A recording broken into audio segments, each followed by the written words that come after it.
Swayam Prabha. Digital India. Educated India.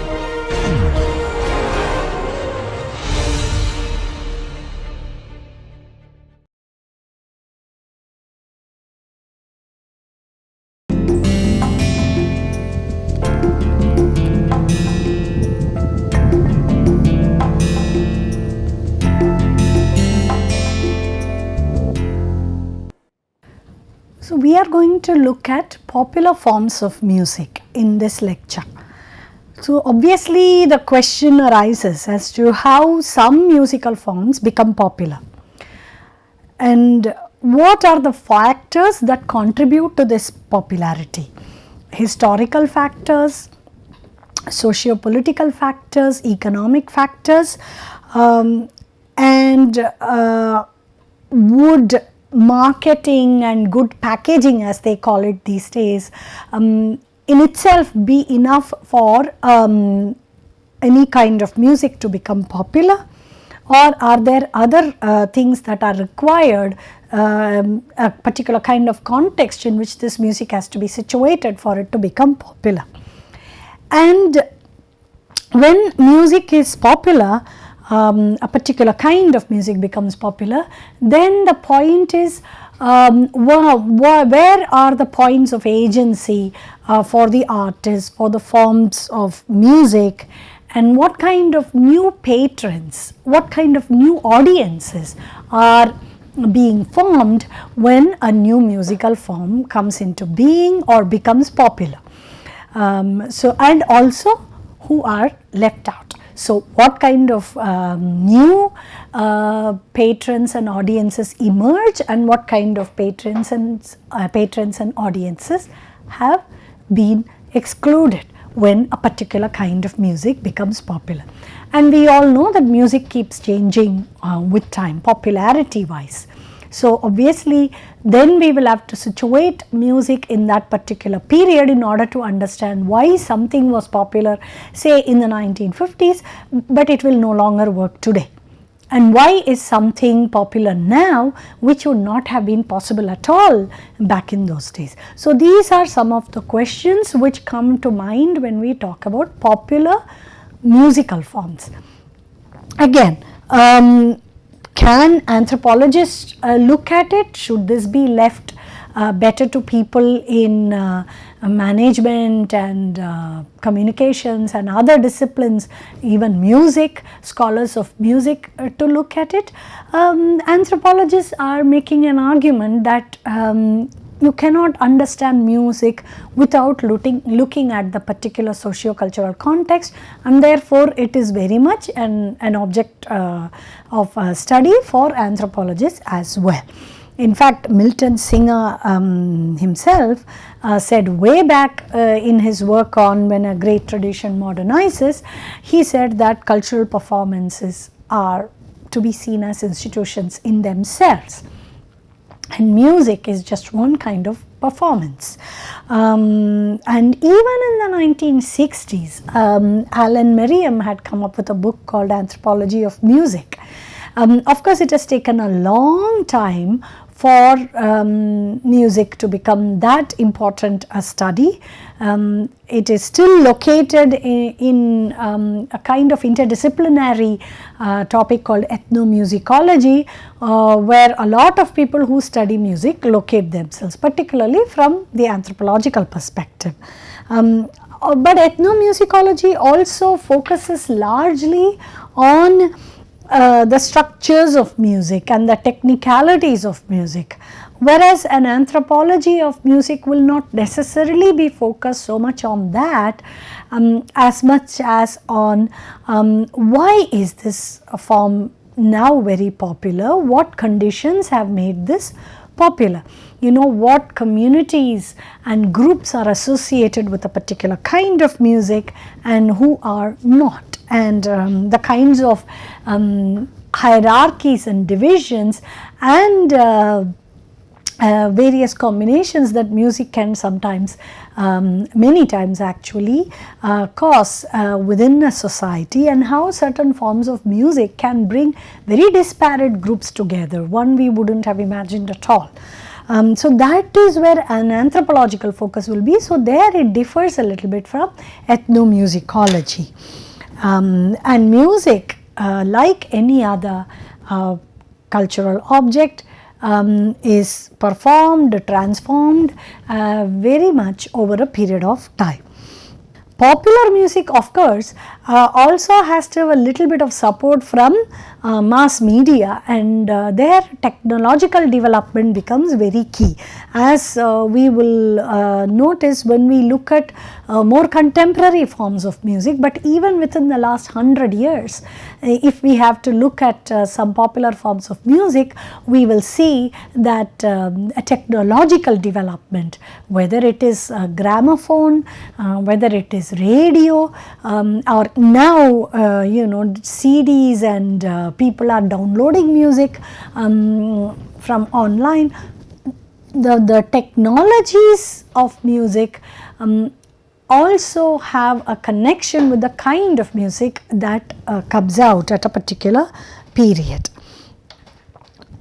We will first look at the work of scholar Amanda Wiedemann, who looked at the classical music scenario in South India. Her field work was located largely in Chennai, which is where today Carnatic music, as the South Indian classical music is known, is located. And her book is called Singing the Classical, Voicing the Modern. The post-colonial politics of music in South India. So that was her argument. So we have to pay attention to the words that are there in the title, post-colonial, which means that she is looking at the kind of music evolution post independence, but also tracing it to the previous decades, but she is looking at also the interface between defining what is classical and what is modern. So in some sense, we have to understand classical music within its location in the conditions of modernity that have emerged in South India. Wiedemann also starts with explaining how she came to learn violin from a particular teacher in Chennai, and how that allowed her to be sort of like a participant observant into the classical musical scene in Chennai, and thus her project began. So what is classical music? Now Wiedemann argues that classical itself is kind of an invention being given to this particular kind of music, which was sung in the southern parts of the country. If one were to ask for origins, it will probably run centuries, but broadly speaking, she says that the evolution of classical music in South India is always in terms of differentiating itself from what is understood to be the Western classical music. So what is Western classical music? Largely focused on instruments, whereas the Indian classical, both Hindustani as well as Carnatic music, is largely about singing. So music essentially is about singing. The instruments are there, and instrumentalists are very important for a performance, but the predominant object there is the singer. The predominant personality is the singer, and she says that this attention to voice is the most important factor in understanding South Indian classical music, or largely Indian classical music. And the other factors also which come into play vis-a-vis the difference between Western classical and South Indian classical are the sort of focus on some kind of spiritual experience that music is supposed to give, which is not the same in Western classical music. And Also, that spiritual experience borders into devotional as well. So, it is not just spiritual but devotional. So, bhakti becomes a very important emotion in understanding music and classical in particular in the Indian context, which is not the same in the Western context. So, this is how classical music in India comes to be differentiated from the Western classical music. And all this differentiation, these kind of arguments and definitions are happening during the fag end of the colonial period, late 19th century, early 20th century, particularly in Chennai, what was then called Madras. Because as the colonial government becomes more structured and formalized, and Madras becomes one of the places of power, musicians start moving from courts that were there south of Madras, from Tanjore and Madurai and other places, and they are moving more and more closer to this big city, which has certain elements all coming together at a particular point of time to enable the development of this tradition.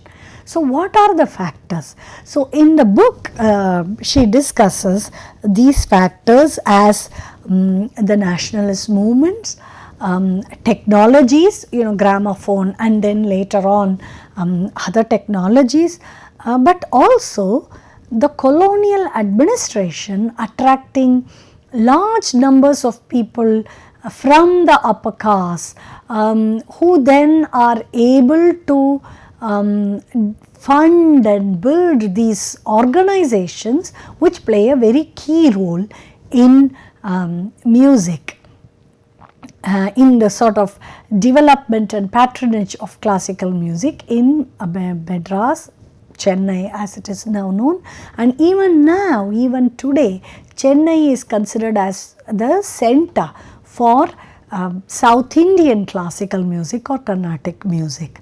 If one has to be recognized as a performer, one has to be recognized in Chennai amongst the audiences there who are believed to be able to discern the good from the not so good performer and things like that. But how did that city come to acquire that kind of understanding and knowledge and patronage for a particular form of music? In the book, Weidman traces it over 100 years or more to show how this happened.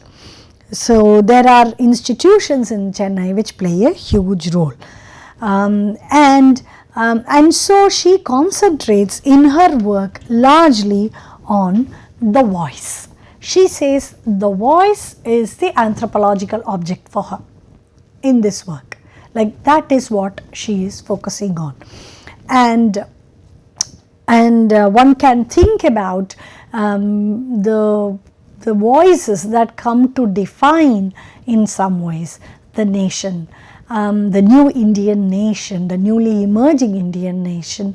And late in another article, Lelyveld also talks about these things, David Lelyveld, the scholar, calling, there are people like Lata Mangeshkar, for example, if one takes film music, or M.S. Subbulakshmi, if one takes South Indian classical music, who are seen as voice of the nation almost.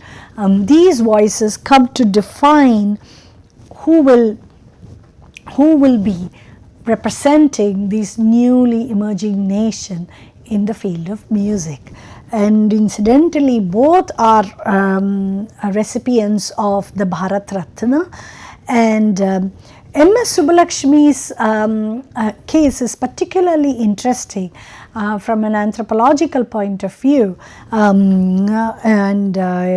she came from Madurai, a city south of Chennai, and learnt music and became a performer, and the gramophone helped her gain popularity very early.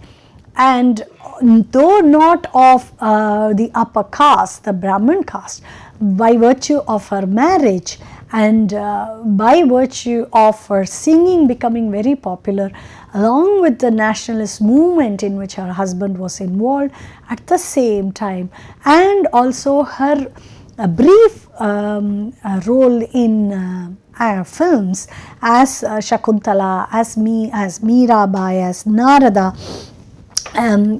also enabled her to gain popularity.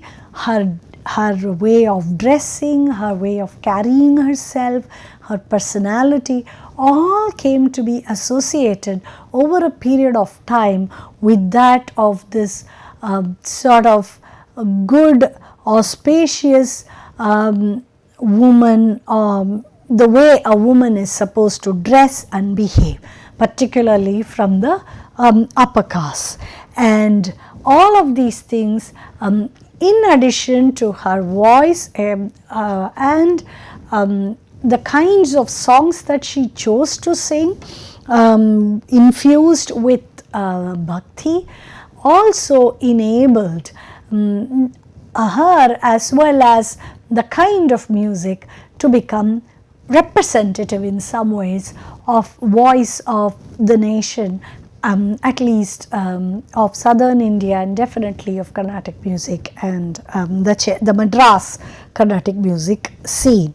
And you know, she has sung at the UN and was appreciated by the first Prime Minister of India, Jawaharlal Nehru. So all these things contribute towards making her what eventually she becomes. And you know, one can contrast that with, say, instrumental artists, for example, Ponnutai, who is a player of the Nagaswaram, and who may also have gained fame in their younger years, but it certainly doesn't continue for a long time. Now, another thing about M.S. Subbulakshmi's music, or even at that time one of the major debates in Madras circles about dance and music, was about tradition. How do you define traditional music? So, what is traditional music, or what is traditional dance? Who were the singers and dancers before the upper caste, largely urban, middle and upper class people began to patronize these forms of music? Who were the singers? Where were they drawn from? They were drawn from particular caste groups. People belonging to upper caste may have been singing at home, though majority of the compositions in Telugu, Sanskrit and some in Tamil were largely composed by people from upper caste. A lot of these musical performances also drew from songs composed during the Bhakti movements centuries ago. So, there is a lot of mix here. So, then how does one define what is traditional and what is not? And here, one example from the field of classical dance, as it now is called, can be very illustrative. And this was a debate that went on between people who believed in the kind of dance form that the Kalakshetra school of dance produced through its founder Rukmini Devi Arundel, and as opposed to the arguments made by artists like Bala Saraswati, who felt that Bharatnatyam in its previous avatar as Sadir dance placed more emphasis on Shringara. So, one of the things that gets into this debate about tradition versus non-traditional, not necessarily modern at that time, but not traditional, is what is the kind of emotion that has to come forth. So, while Bala Saraswati and others would talk about Shringara as a primary emotion, Rukmani Devi Arundale and the kind of dance form that later on came to be can look more into bhakti as the major form of emotion. So, all these kind of discussions about whether it is bhakti or whether it is Shringara also in some ways are all about what is traditional and what is not, and what kind of tradition should we keep. Firstly, we have to define what is traditional and then decide that that is the form that we have to keep. So, Kalakshetra dance form is seen to be different from other. There are many schools of dance. So, it is not that there are only 2 schools of dance, there are many schools of dance here, but these kind of debates allow us to kind of engage with the larger debate about how does one come up with a traditional form of art, performing arts here in this lecture, and then decide to keep it, to patronize it. Who should patronize it? Should it be the government? Should it be the people? So, these kind of questions emerge. So, there are of course now questions being asked about caste and music, the close association between certain castes and certain forms of music, and this runs across many different performing art forms. But largely the bigger discussion that Amanda Weidman's book engages with is the politics of representation. Representations of the voice that should be the voice of the nation, what kind of voice that should be, what kind of emotion should come through that voice, and a kind of voice which can be a sort of symbol for middle class modernity, the sort of auspicious, pure, however one defines purity, all these kind of attributes are given to certain kinds of voices, which then will not obviously allow for other voices to emerge. And like I said, the technology also plays a huge role.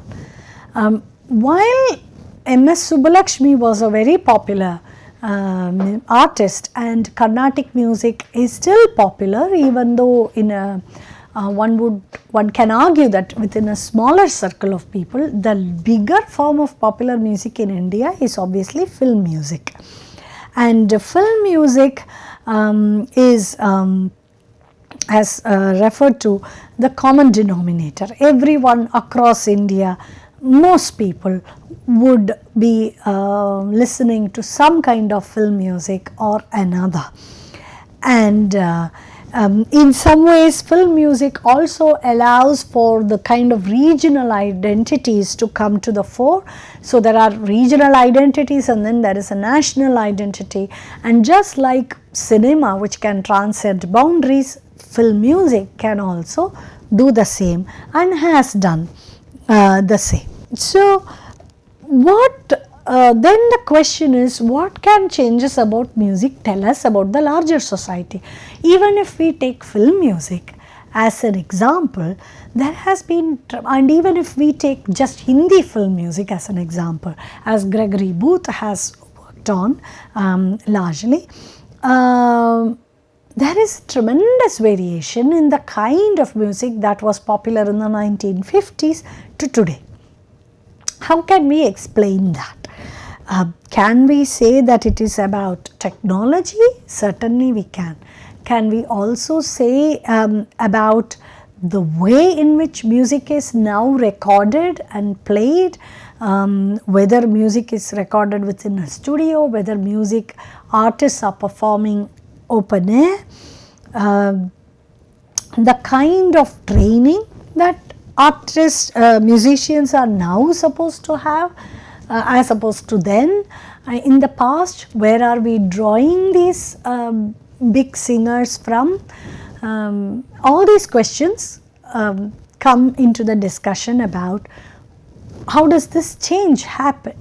What factors enable this change? Now, one of the groups that Gregory Booth studied, Amanda Weidman looked at classical music, Gregory Booth looked at instrumental music made by these group of musicians or bands which are very common in northern India, particularly during the wedding season, but they can also be seen in southern India as well. These are the group of people who dress in army regimental kind of clothes and have a lot of western instruments and play Indian film music mostly. So, and in his book Brass Baja, Gregory Booth traces this community of band players and how they came to be in the bands, and what are their lives like. So, it is an ethnographic study, and these brass band musicians are seen as ritual musicians. They are usually invoked only during rituals like marriages, but they occupy a very marginal position in the communities where they play. They are called the non-katai fellows, the people who make biscuits, which are called non-katai. And this kind of processional music does not have the same value that the classical music of Weidman's study has in the popular perception. So, while this music is very essential and no marriage would be complete without this music, it does not necessarily occupy a very high status. Partly also because a number of musicians who are found in these bands come from the lower castes. They are not necessarily only Hindus. These musicians are drawn from other religions. There are many Sikhs and Muslims as well, and some of them are also retired from the army where they had been in the bands. So, some of them are hereditary, so it goes from father to son, but there are also newcomers, people who join this musical bands as well.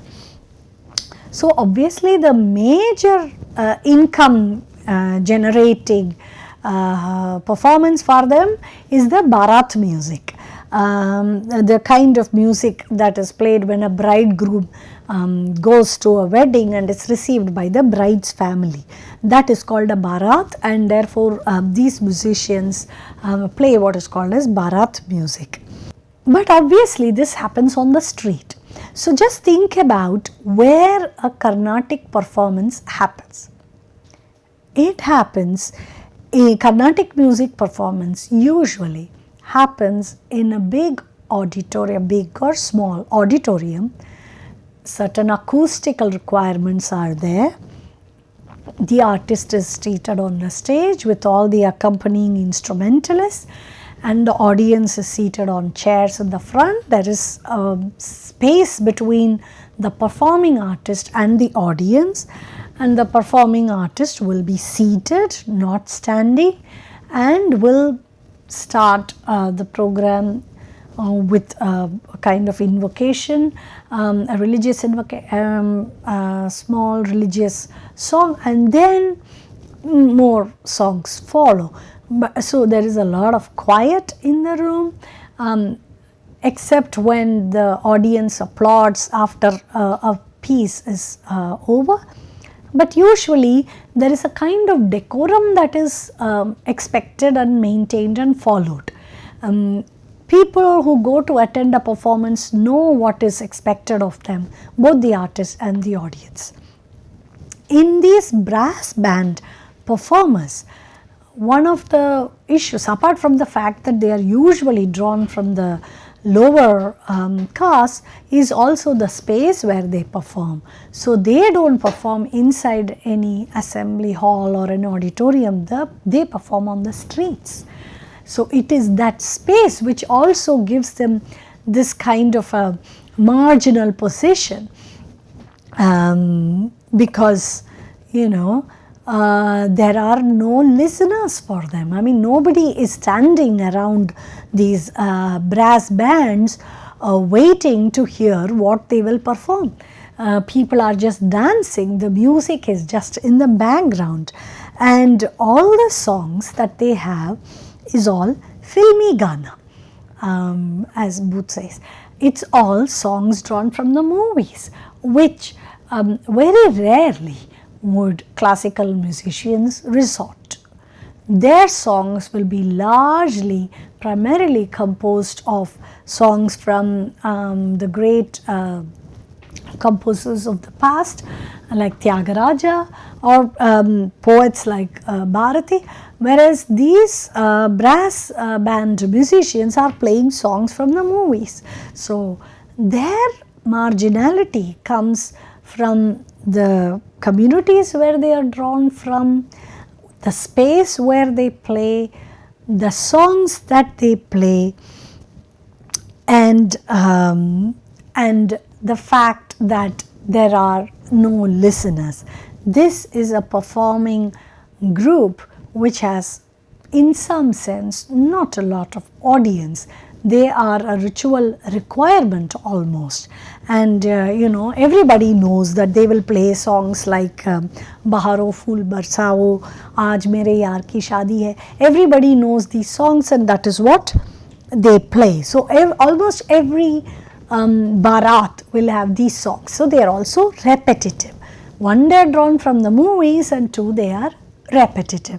So all of these things contribute to their position in the performers group, if you like, in India.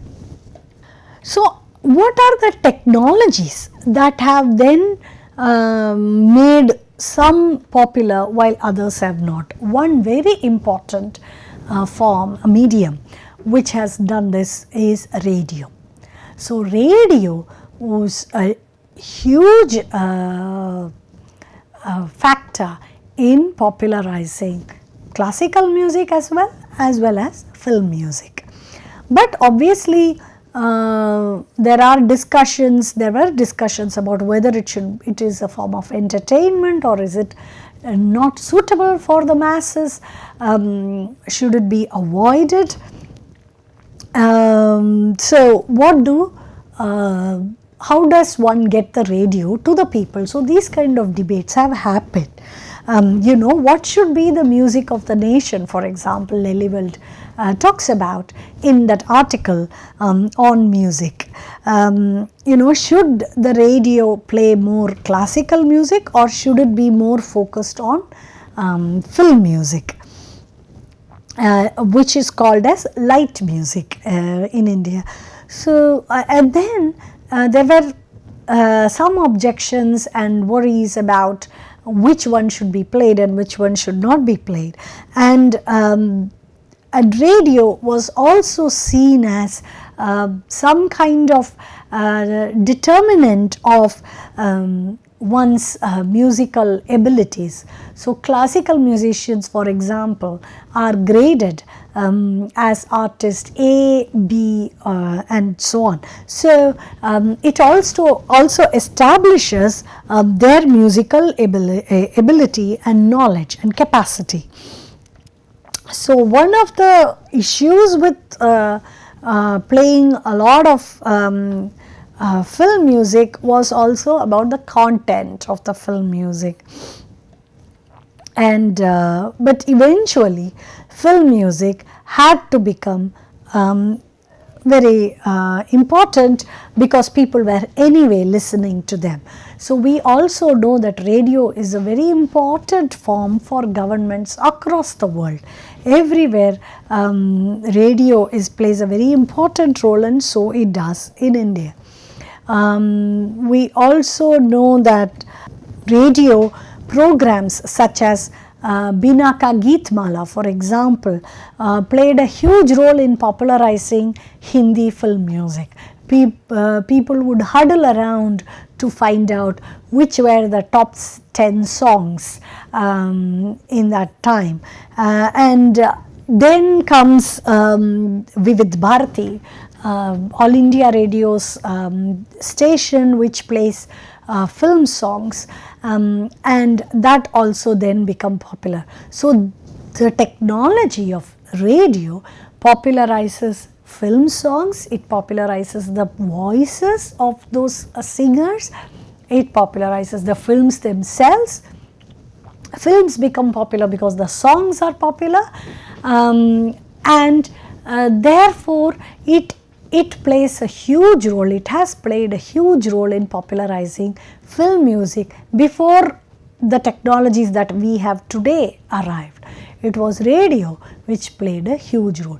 Similarly with Carnatic classical music as well, for people who couldn't always go to the auditoriums and listen to these songs, there were also radio stations which played classical music, and that also has a clientele. So another technology which is very important in its role in making songs from films as well as classical songs popular are the gramophone. So what way in which gramophone recordings came to be was partly through drama music. In theatre, in live theatre, there are artists on the stage, and there are people with harmonium and tabla or other instruments sitting around or standing and playing along with the singer or the actors. Actors and singers were one and the same. All those who acted could sing as well. Playback music, as we call it now, comes much later. So then these gramophone recordings become very, very important later on, because then people can listen to the kind of music that they want. And they have in some sense a lot more agency, the listeners, in choosing the kind of music that they want to hear. So his master's voice, HMV, comes to India, and apart from M.S. Subbulakshmi, another voice which in those days became hugely popular because of gramophone recordings and drama music, and then goes into films, is that of K.B. Sundarambal, whose voice also is easily made available through gramophone records and establishes her popularity. So we know music is popular, but why would music resonate with anyone except for those people who are from that particular region, and for how long can it be sustained? This question is explored in Tejaswini Niranjana's work on music in the Trinidad and Tobago, where she looks at the popularity of musical forms amongst people of Indian origin who left India somewhere in the 19th century, early 20th century. These Indians went as indentured labor to various countries in the West Indies, as well as to Mauritius and other countries in Africa as well, Reunion, Mauritius, South Africa. They also went to Trinidad and Tobago, and in Trinidad and Tobago largely drawn from the Bhojpuri speaking region of India.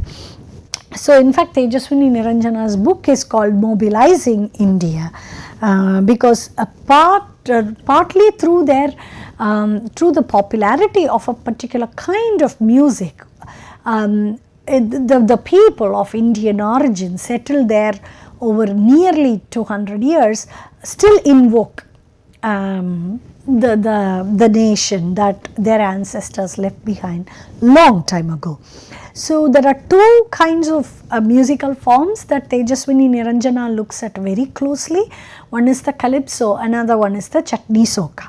These are very popular in Trinidad and Tobago, and she looks at how these things have come to be, and how do people who have no memory of India or no experience of this land from where their ancestors came from still recall that nation through their songs.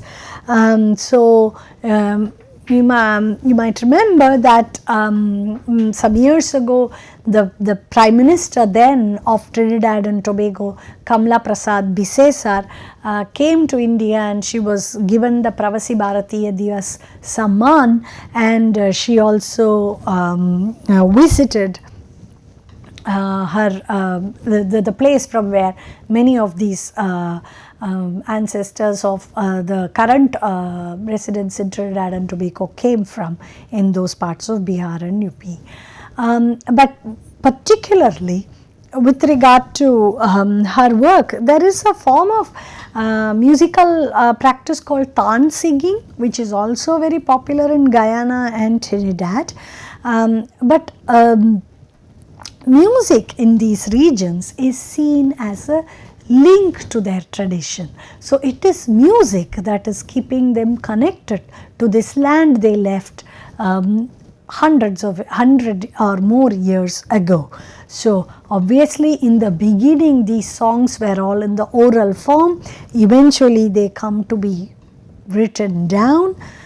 So there are groups of these Trinidadians and people from Trinidad and Tobago of Indian origin living in cities in the US who meet together on weekends to practice Tan singing and other musical forms. So technologies like the VCR helps them even more. It helps them remember, it helps them recollect more frequently, replay, and then see how they can sing better. But also through VCR they can also watch more Indian movies and learn newer songs. So while the people who migrated to Trinidad and Tobago in the 19th century kept these songs alive for a long time by passing them down, the popularity of Hindi film music from the 1950s onwards has also been able to reach the countries like Trinidad and Tobago through technologies. So now they also can recollect the newer songs that are popular in India itself. Now what are the songs actually about? The Calypso and Chutney Soka songs are all about. What Tejaswini Niranjana shows in her work, very ethnographic, is that these songs expose the racial tension that is there between people of Indian origin and people of African origin. So there is a lot of discussion about the Indian femininity and African masculinity, and there is also about emergence. There is also evidence shown in these songs of the emergence of the middle class in these places. In fact, one of the songs that is there in the book complains how Indian women are no longer keeping names like Sumintra, Ramnalavia, Bulbasia. They used to have such names in the past, and the singer complains that now they all have names like Emily and Jean, which don't tell anyone anything about their Indian origin. But the songs also talk about people of the current residents of Trinidad and Tobago who may be of Indian origin, but they are, as one person says in a song, I'm neither one nor the other. They are some kind of Creoles in some sense. Jahajiba is the song which is very popular, where this person calls for unity and says, let us not allow religion to divide us. We are all one, we are all Trinidadians, and we should be together. We shouldn't be thinking about who is Indian and who is of African origin. Another form which is popular there is chutney soka. Now chutney soka is a mixture of bhajan, birha, chautal, all those songs which are found in the regions here in Bihar. So there is a bit of Hindustani classical there. So the language is mostly Bhojpuri. Instruments like dholak are used, and there are songs sung by women during weddings in Trinidad which have been sung for a long time. Basically, as Peter Manuel, another scholar who has written a lot about music in India and Trinidad, says, it's basically Bhojpuri folk music that is being sung in Trinidad hundreds of years later. In addition, the people in Trinidad also listen to songs from films, as I mentioned before. So there are huge fan clubs for singers like Muhammad Rafi. Tejaswini Niranjana mentions in her book that one of the most popular songs among Trinidadians of Indian origin is the song Brindavan Ka Kishan Kanaya from a film in the 1950s. But obviously things have begun to change now. So there are children who don't know much of Hindi or Bhojpuri, but they just sing the songs. There is obviously tension there between what the older generation would listen to and like, and what the younger generation who are trying to define themselves more as Trinidadians and not necessarily as people of Indian origin. There is one interview where she quotes about how the elder generation is telling her that the children can't speak Indian, as they call Hindi. These songs in some ways tell us the tension that is there in Trinidad and Tobago among people of Indian origin who are trying to find themselves in a Trinidadian milieu, but at the same time some of them trying to hold on to their Bhojpuri origins, while the others are saying, well, that may be what is important for my grandmother, but not necessarily so for me. I define myself as somebody who likes calypso and chutney soka and not necessarily taan singing or bhajans. So all of these works that I have discussed here by Amanda Weidman, by Gregory Booth, by Tejaswini Niranjana, and also by scholars like David Lely-Weldon, Stephen Hughes, all of them are basically talking about some common themes. One is what is tradition and what is modernity, and will modernity change tradition? Is tradition defined only within its opposition to modernity? Can tradition exist without discussing modernity at all? So that is one major theme.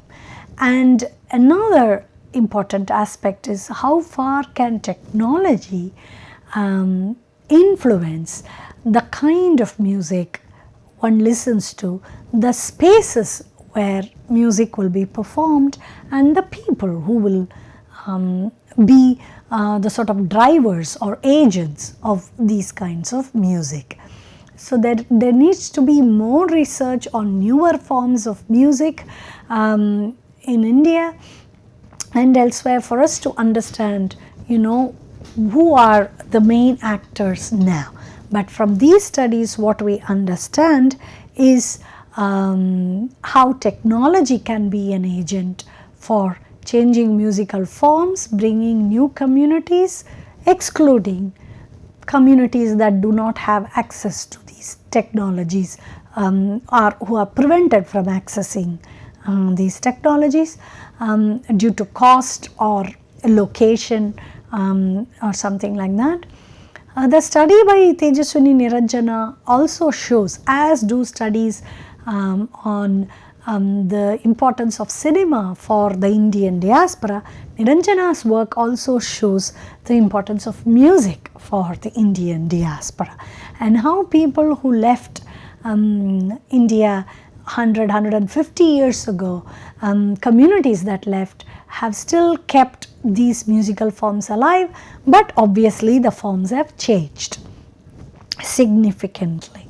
And Gregory Booth's work also shows how a kind of musical performance that is considered very essential and auspicious, or signaling something very auspicious like a wedding and celebratory like a wedding, might actually still leave the performers in a marginalized position. So popularity of music and popularity of musicians are very different things, and only ethnographic research can show us these differences.